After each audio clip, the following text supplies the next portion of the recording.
Okay, ji, Bismillahirrahmanirrahim. Today's topic is blood. Blood is a type of a tissue. Why it is a type of tissue? क्योंकि tissue को हम कहते हैं कि when many cells combine together and start performing the same function is called tissue.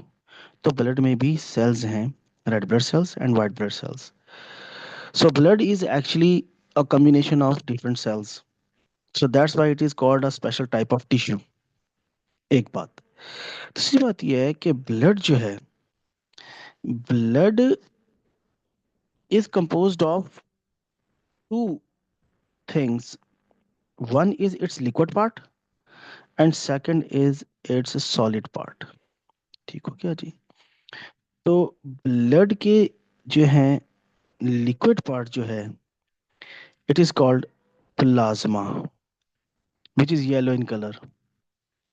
और अगर हम overall इसकी वॉल्यूम को देखें तो 55% जो है प्लाज्मा होता है ब्लड में, हमारे टोटल ब्लड में, और 45% जो है वो ब्लड सेल्स होते हैं। प्लाज्मा प्लाज्मा येलो कलर का है जी, बिल्कुल। और इसमें मेनली जो कंपोनेंट है वो है वाटर, और वाटर इसमें 92% है। इसके अलावा, वाटर के अलावा इसकी कंपोजिशन में बहुत से कंपोनेंट्स हैं, जैसा कि नंबर वन प्रोटीन्स। प्रोटीन्स जो हैं बहुत इंपॉर्टेंट हैं, जैसे एल्ब्यूमिन्स। एल्ब्यूमिन्स वो प्रोटीन है which act as a buffer और पीएच को चेंज नहीं होने देती। इसके अलावा फिब्रिनोजिन जो कि ब्लड क्लॉटिंग में इंपॉर्टेंट है।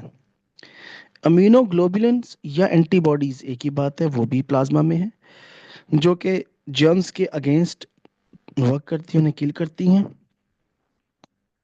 और इसके अलावा भी कुछ simple proteins like enzymes are there.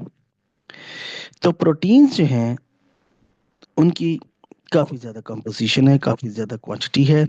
और यहाँ पर आपको नज़र भी आ रहा है कि मैंने बताया भी है प्रोटीन्स में। यहाँ पर देखें एल्ब्यूमिन लिखा हुआ है जो पीएच को चेन बफर है, पीएच चेन नहीं होता। फिब्रिनोजिन ब्लड क्लॉटिंग है, एमिनोग्लोबिन या एंटीबॉडीज की बात कर दी, और मैंने कहा एंजाइम्स भी हैं, और वाटर तो डेफिनेटली है। ठीक है जी। Ions will definitely plasma contain sodium, potassium, calcium, magnesium chloride, bicarbonate ions, very important ions. और इन तमाम आयंस का रोल जो है वो पीएच को मेंटेन भी करना है, ऐसा कोई एंजाइम भी है। अच्छा, इसके अलावा दिस प्लाज्मा कंटेन न्यूट्रिएंट्स। अब न्यूट्रिएंट्स में सब आ गए, ग्लूकोज भी, फैटी एसिड भी, विटामिन्स भी, और जो है वो कई तरह के कार्बोहाइड्रेट्स भी।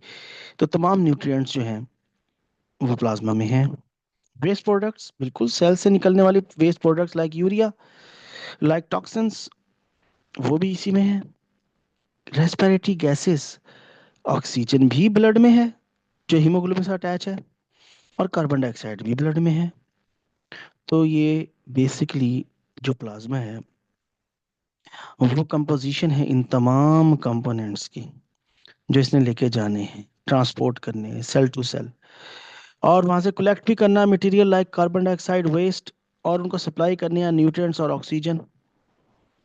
सो जो भी कंपोनेंट इसका हिस्सा है, किसका, प्लाज्मा का, उसका जो भी रोल है।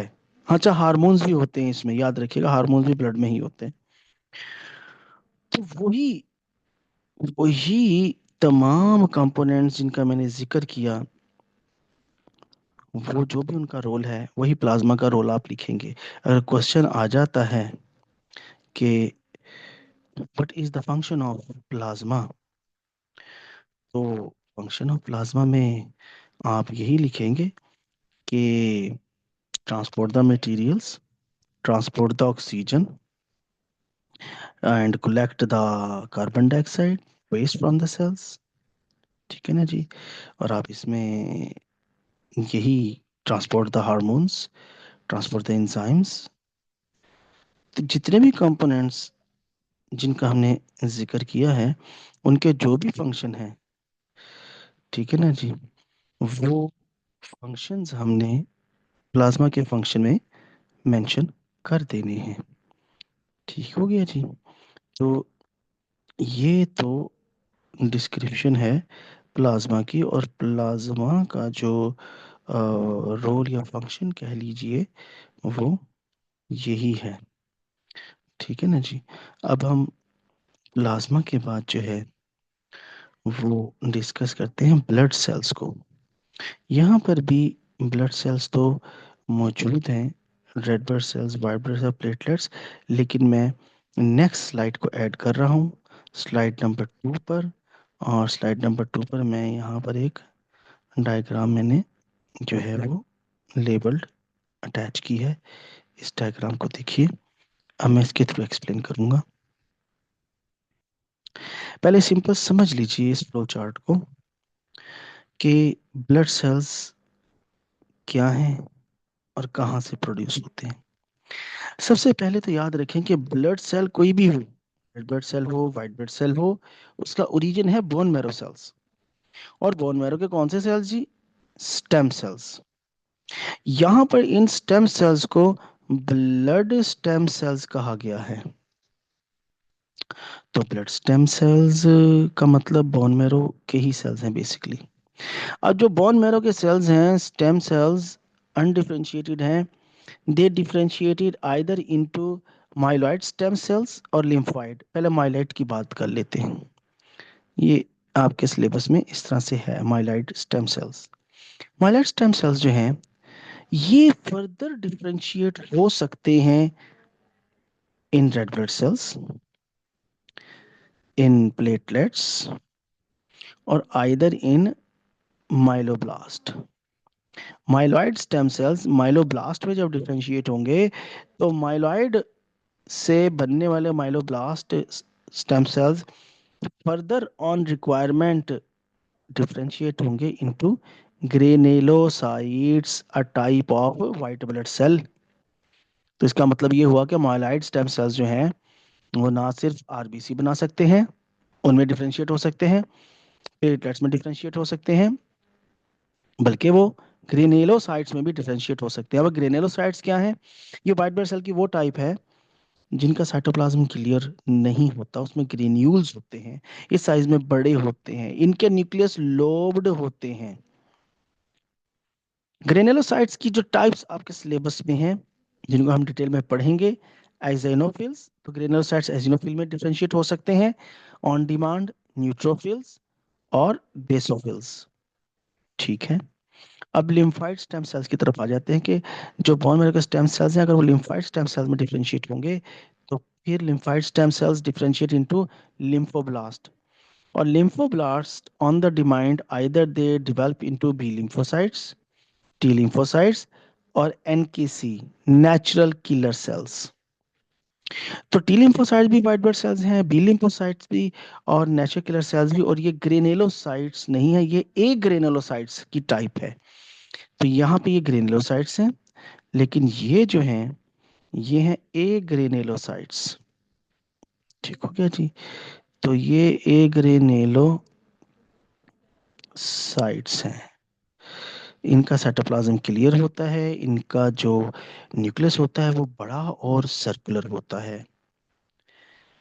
तो आप देख भी रहे होंगे कि इजेनोफिल, न्यूट्रोफिल और बेसोफिल्स का जो साइटोप्लाज्म है वो डॉटेड है, इनका क्लियर है काफी, न्यूक्लियस बहुत बड़ा है, गोल है, इनका लोब्ड है। तो इन्हीं की हमने अब डिटेल जो है ना वो डिस्कस करनी है। ठीक है। तो माइलॉइड स्टेम सेल से पहले नंबर पर हम रेड ब्लड सेल्स जो हैं, इनको डिस्कस करेंगे। ठीक हो गया जी। तो हम सबसे पहले जो है ना वो आरबीसी को डिस्कस कर लेते हैं कि आरबीसी जो है, डेफिनेटली हमने ओ लेवल में भी इनको डिस्कस तो किया हुआ है, लेकिन यहाँ पर हम इनको थोड़ा सा इन डिटेल डिस्कस करेंगे। और इन डिटेल में जो है हमारे पास इसकी जो है डिस्क्रिप्शन, वो मैं नेक्स्ट पेज पे ऐड अप कर रहा हूँ। ठीक है जी, मैं पेज नंबर 3 पर, और यहाँ मैं एक डायग्राम ऐड की है। ये आ गया जी। चलें जी, चलें जी। एरेथ्रोसाइट्स और रेड ब्लड सेल्स। एरेथ्रोसाइट्स या रेड ब्लड सेल्स जो हैं, ये ब्लड में सबसे ज़्यादा होते हैं। They are very numerous blood cells, and their diameter is 7 to 8 micrometer. ठीक हो गया जी। Their diameter is 7 to 8 micro micrometer. तो this is their size, and biconcave in shape, thinner in the centre and at the edges they are thick. तो इनका surface area increase हो जाता है। In the beginning they have nucleus. जब ये बनते हैं तो ये न्यूक्लियस के साथ होते हैं। बोन मैरो से ट्रांसपोर्ट होते हैं into the liver, where they increase in size, और वहां पे दे लैक न्यूक्लियाई। इनका न्यूक्लियस खत्म हो जाता है, डिसइंटीग्रेट हो जाता है। मगर इनके पास राइबोसोम्स हैं, इनके पास माइटोकॉन्ड्रिया हैं। ये प्रोटीन सिंथेसिस खुद करके अपने अंदर एक सेल प्रोटीन बनाता है, हीमोग्लोबिन। वो प्रोटीन इसके अंदर ही रहती है। उस प्रोटीन हीमोग्लोबिन को हमने ऑलरेडी बियोलॉजिकल मॉलिक्यूल में डिस्कस किया हुआ है, 12 पर 2 बीटा चेन्स विद आयरन। अब यहाँ पर न्यूक्लियस खत्म होने के बाद और हीमोग्लोबिन बन जाने के बाद दे लेक माइटोकॉन्ड्रिया, और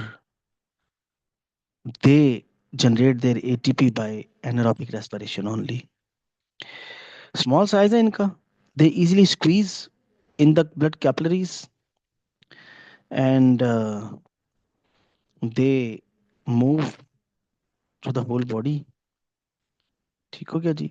अब इसकी एडाप्टेशन जो हमने ओ लेवल में भी पढ़ी हुई है, कि जो आरबीसी है उसकी बाइकनकेव शेप का होना, इसका सरफेस एरिया ज़्यादा होता है, मैक्सिमम हीमोग्लोबिन का होना, इनका स्क्वीज हो जाना, ताकि आसानी के साथ जो है ये मूव कर सकें थ्रू द कैपिलरीज।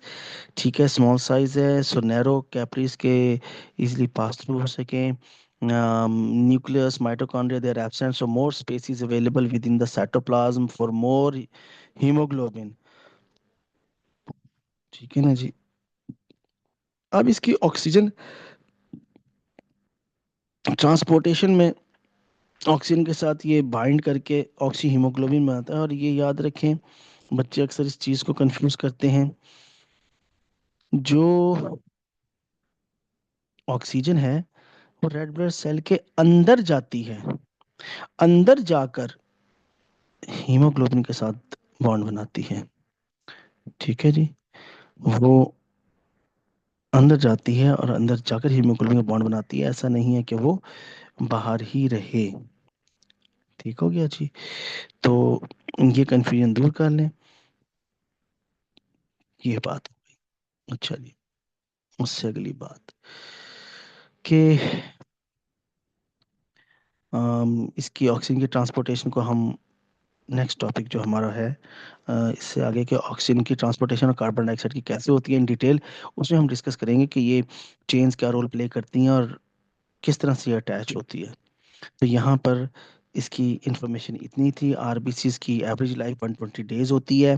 4 मंथ के बाद ये डिस्ट्रॉय होते हैं, लीवर और स्प्लीन में रिसाइकल्ड होते हैं, इनकी बहुत से अमीनो एसिड्स दोबारा इस्तेमाल हो जाते हैं। तो इसका मतलब हर 4 महीने के बाद आपका नया ब्लड बन रहा होता है। ठीक है। अब आ जाते हैं, अब मैं नेक्स्ट पेज ऐड कर रहा हूँ, और उस नेक्स्ट पेज पर मैं जो है वो वाइट ब्लड सेल्स से स्टार्ट करेंगे, और वाइट ब्लड सेल्स में हम उसी तरह चलेंगे जनाब के, उनके फंक्शंस और उनके स्ट्रक्चर्स। ठीक हो गया जी। तो अब हमारे पास जो वाइट ब्लड सेल्स हैं, इनमें मेरा ख्याल है कि हम um, चले जी, it's easy. First of all white blood cells are called leucocytes, और ल्यूकोसाइट्स में हम ग्रेन्युलोसाइट्स की तरफ जाएंगे पहले। ठीक है जी, तो हम ग्रेन्युलोसाइट्स को जो है डिस्कस कर लेते हैं। वैसे तो व्हाइट ब्लड सेल्स की सिंपल डिस्क्रिप्शन पहले बता देता हूँ कि जो व्हाइट ब्लड सेल्स हैं normally they are known as leukocytes. ठीक है जी, एंड these leukocytes are अच्छा नहीं, ये डायग्राम कुछ क्लियर नहीं आई, हम इसको दोबारा से ऐड करते हैं। Let's see.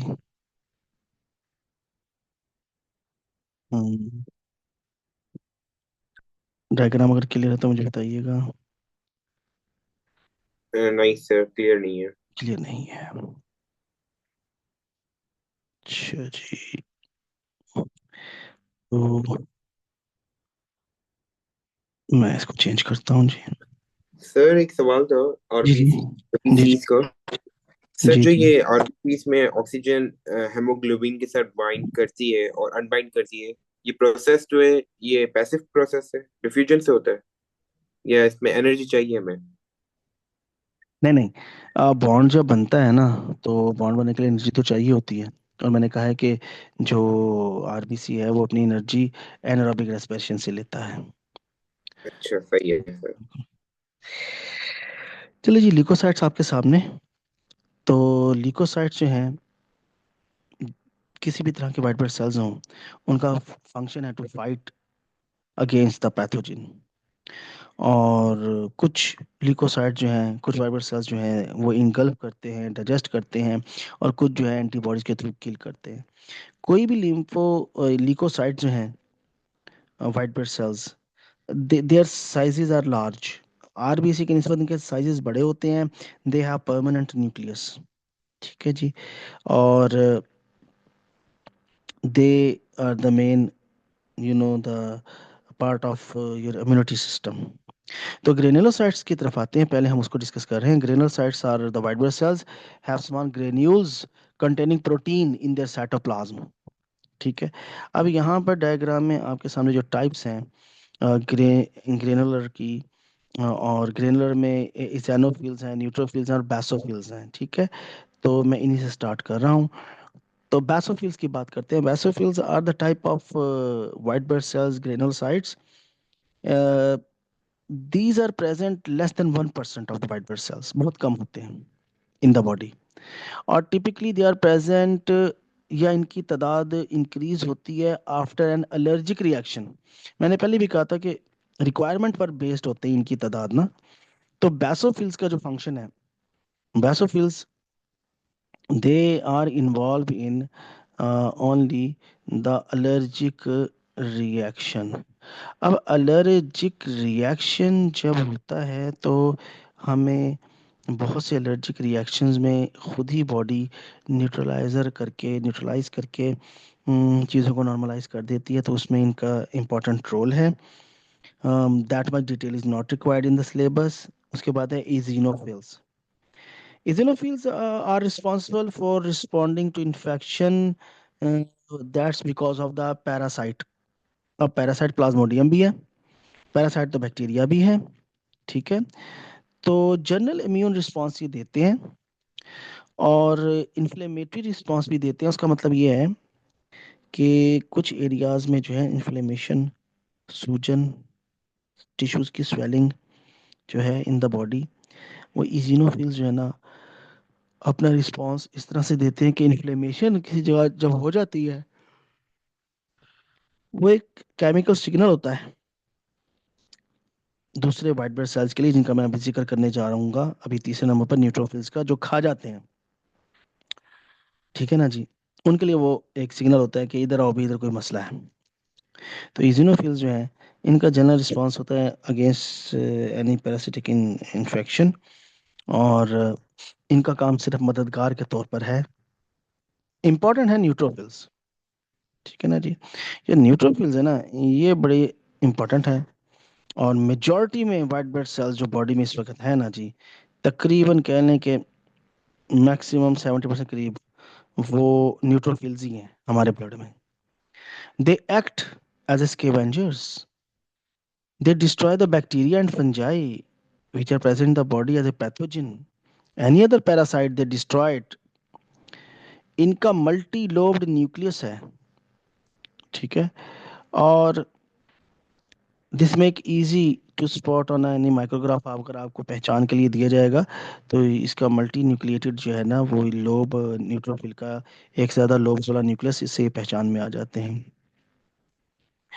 और इनका काम यही है कि ये डिस्ट्रॉय कर देते हैं, इनकल्फ कर लेते हैं। ठीक हो गया जी। और बड़ी आसानी के साथ जो है ना ये अम, क्या करना चाहिए कि किसी भी पैथोजन को इनगल्फ करके ख़त्म कर सकते हैं। ठीक है ना जी। तो इनका काम आगे मज़ीद हम इम्यूनिटी वाले चैप्टर में देखेंगे। यहाँ तो इनकी जस्ट एक इंट्रोडक्शन है। इम्यूनिटी का जो आखिरी चैप्टर है उसमें इसकी डिटेल है कि ये काम किस तरह से करते हैं इन डिटेल, वहाँ पे हम इसको डिस्कस करेंगे। अभी आप सिर्फ इतना ही इसका जहन में रखिए। ए ग्रेनुलोसाइट्स की तरफ आ जाते हैं।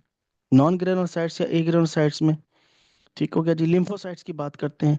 लिम्फोसाइट्स वो वाइट ब्लड सेल्स हैं जो कि स्टेम सेल्स ही पैदा करते हैं, हमने पहले भी कहा। और इनका साइटोप्लाज्म क्लियर होता है and they have a very round shaped nucleus. ये डिफरेंशिएट होते हैं into B and T lymphocytes and monocytes. तो 20 to 25% जो हमारे वाइट ब्लड सेल्स हैं वो बेसिकली टी और बी लिम्फोसाइट्स हैं। ये भी बड़ी तादाद में होते हैं। ठीक है। और बी और टी लिम्फोसाइट का जबरदस्त रोल है जी इम्यूनिटी में। हमने नेक्स्ट चैप्टर जो आखिरी हमारा होगा उसमें डिस्कस करेंगे कि टी थाइमस ग्लैंड से निकला है और बी जो है वो बर्सा ग्लैंड और बोन मैरो सेल से निकला है। ये मिलकर काम करते हैं और बी जो है वो पैदा करते हैं एंटीबॉडीज। और वो एंटीबॉडीज जो होती हैं वो फिर पैथोजन को किल करती हैं। ठीक है। टी इसकी हेल्प करते हैं। लेकिन जहाँ तक बात है मोनोसाइट्स की, मोनोसाइट वाइट ब्लड सेल की वो टाइप है जो तकरीबन 2 to 8% होते हैं total white blood cells in the body. और ये फाइट करते हैं क्रोनिक इन्फेक्शंस में और टारगेटेड सेल्स डिस्ट्रॉय करते हैं। ये जब सेल के मतलब ब्लड के अंदर होते हैं तो साइज छोटा होता है, ये लीक होकर के आपके से बाहर आते हैं टिश्यू फिलर में, फिर ये साइज बड़ा कर लेते हैं, बड़ा हो जाता है इनका। जब इनका साइज बड़ा हो जाता है तो फिर ये कहलाते हैं मैक्रोफेजेस। ठीक है ना जी। और ये जो है बहुत इम्पोर्टेंट है। और जैसे यहाँ लिखा हुआ भी है कि मोनोसाइट के नीचे आपने देखा है कि उसमें मैक्रोफेजेस लिखा हुआ है। बेसिकली मोनोसाइट्स ही मैक्रोफेजेस में डेवलप होते हैं। डेंड्राइटिक जो है ये तो बहुत कम तादाद में होती है, हमारे सिलेबस में नहीं है। लेकिन ये जो है ना असल फाइटर मैक्रोफेजेस हैं जी, बड़े साइज के होते हैं, लार्जेस्ट वाइट ब्लड सेल्स होते हैं macrophages. Cytoplasm, mitochondria, Golgi bodies, तमाम स्ट्रक्चर्स इनके पास हैं मैक्रोफेजेस के पास। इनगल्फ करके डिस्ट्रॉय करने वाले यही होते हैं। और इम्यूनिटी में आप पढ़ेंगे कि असल किरदार मैक्रोफेजेस का होगा। ये चॉप ऑफ करेंगे, ये टुकड़े टुकड़े करेंगे पैथोजेंस को, जर्म्स को, और फिर उन टुकड़ों की इंफॉर्मेशन को रीड करके बी लिम्फोसाइट्स जो हैं वो एंटीबॉडीज बनाएंगे। प्लेटलेट्स आखिरी जो blood cells components. Platelets basically cell है ही नहीं। Platelets are the pinched off cytoplasmic fragments of specialised bone marrow. तो अगर मैं स्लाइड नंबर 1 पे चला जाऊं, बल्कि स्लाइड नंबर पेज नंबर 2 पे हूं मैं इस वक्त जी, आप 2 पे आ जाए, पेज नंबर 2 पर।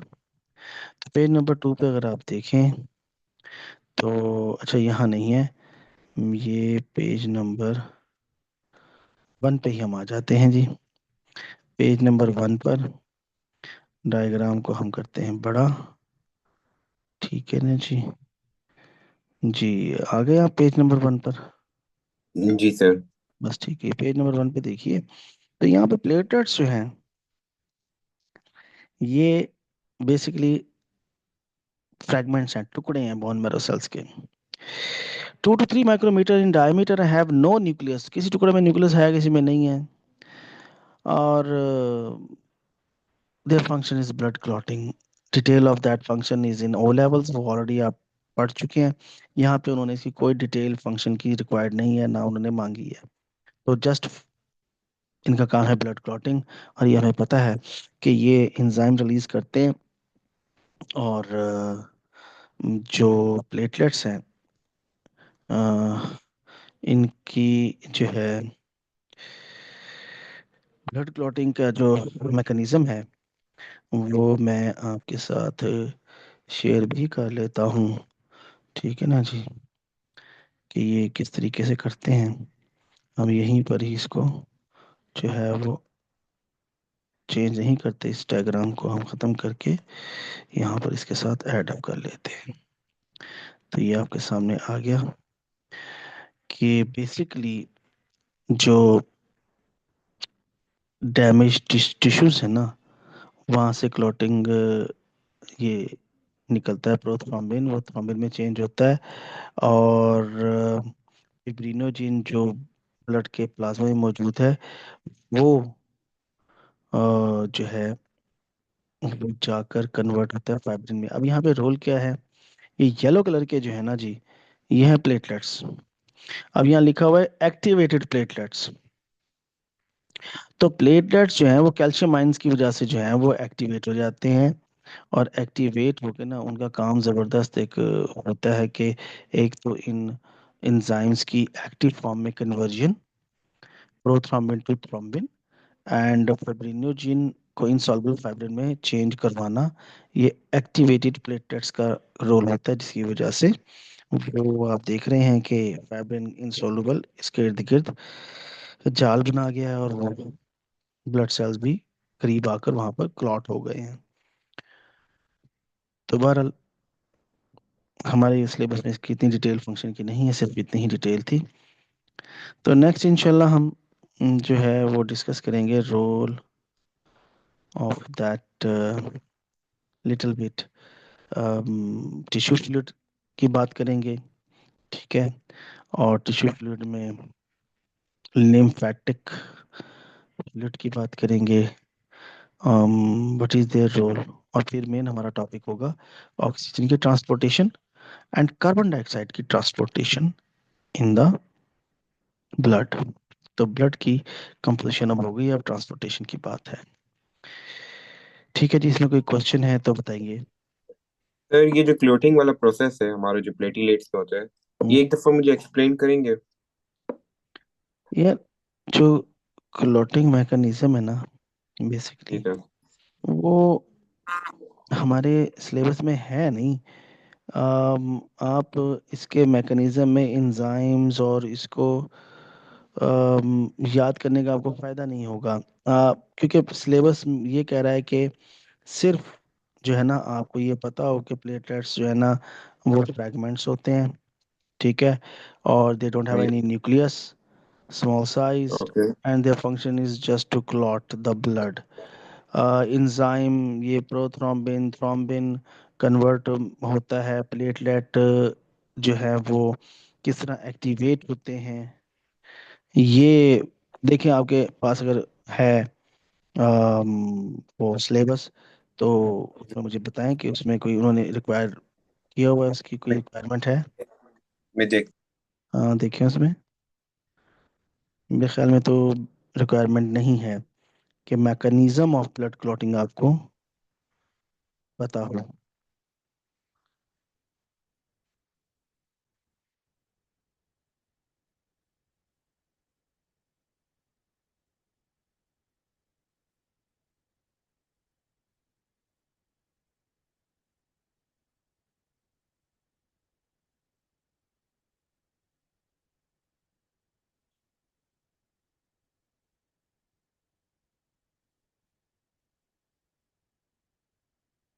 अभी तो मुझे नहीं मिल रहा कहीं भी, लिखा नहीं हुआ। है ही नहीं ना, क्योंकि ये सही। चीजें वो ओ लेवल में पढ़ा चुके हैं, बता चुके हैं। नहीं, वो मुझे ओ लेवल्स वाली जो चीज थी ना, वो मुझे तो याद नहीं आ रही, इस वजह तो से पूछ रहा हूँ। छोड़ दे यार, उसकी जरूरत नहीं है। आप ओ लेवल आपका हो गया ना। हाँ, वो तो हो गया है, मगर फिर भी क्या पता सवाल आ जाए कोई उसमें, तो